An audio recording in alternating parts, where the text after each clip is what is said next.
जय जगन्नाथ नमस्कार समस्त को आज गोटे लक्ष्मी माँ एत पवित्र दिन से मु गोटे बढ़िया आइटमटे माँ बनई कौन बनई चलतु देखिए मुझे कौन करी गोटे कप मुग डाली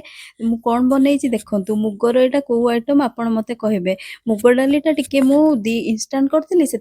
जस्ट 2 घंटा पूर्व ही बतुरी देती मुग डालीटा भलसे बतुरी जाता मुझे अध कप रु टी अधिक गुड़ देली आपण इच्छा अनुसार दे पारे सहित गोटे पाचिला कदली कि मु ग्राइंडिंग करदेली ग्राइंडिंग कर सारा पर आगुरी मु कौन करी टिके काजू और बादाम को टिके क्रश करके रखी तापर मु एथिरे ऐड कली जोटा सबुठ इम्पोर्टाट बाइंडिंग टिके चाउलर अटा ऐड करदेली अध कप क्षीर आ सहित जो क्रश करके रखी बादाम ताको ऐड करके किसमिस ऐड करदेली आ लुण टिके पकेदेली ताधेरे आ जेहेतु मु एटा इंस्टांट करथिली टिके खाइबा सोडा एथिरे देदेली कारण इंस्टांट करछि जेहेतु टिके फुलिबा पई खाइबा सोडा दे देथिली तापर जेहेतु मांकर एटा एते भल दिन में बनाऊँगी तेणुक ऑयल यूज न करिकी घी यूज करी देसी घी ही बनई अल्प टिके घी ही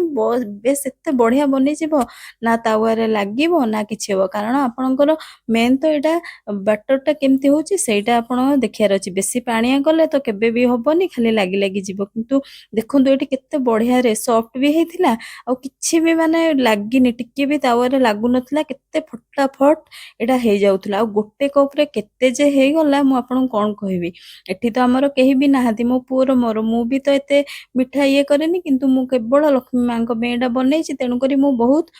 कम क्षीर रे एटा मु बनैली मु एटा क्षीर रे एक्चुअली आइटमटा बनाऊँगी किछि क्षीर रे बनई देली टिके माँ को प्रसाद चढ़ेबा पई देखंतु गोटे कप रे केते बनी जाइथिला तापर कोन करथिले एपटे मु टिके क्षीर बॉयल कर देथिली आ क्षीरटा टिके गाढ़ा करिया पई सेथिरे मु टिके चीनी ऐड कर देथिली 3-4 स्पून चीनी दे देथिली आ टिके गुआ घी दे देथिली आपण आपणक इच्छा अनुसार टिके दे देबे आ ता सहित जो क्रश करके बादाम रखिथिली आ टिके गुजराती गुंड सेटा को ऐड करिकी पके देबे टिके 5 मिनिट एटा पके देकी 5 मिनिट फुटिया पर्यंत वेट करिवे 5 मिनिट टिके आउ टिके सॉफ्ट हे जिवो आउ टिके फुटी जिवो आ एटा एते टेस्टी बनी थिला मु एटा पूजा कर सारा पर जेते बेले खाइली मु मिठा को तो अवॉइड करे किंतु मु आज बहुत खाइची एटा आ बहुत टेस्टी लागिला आपण माने करंतु केमती लागिला मते जणाइबे।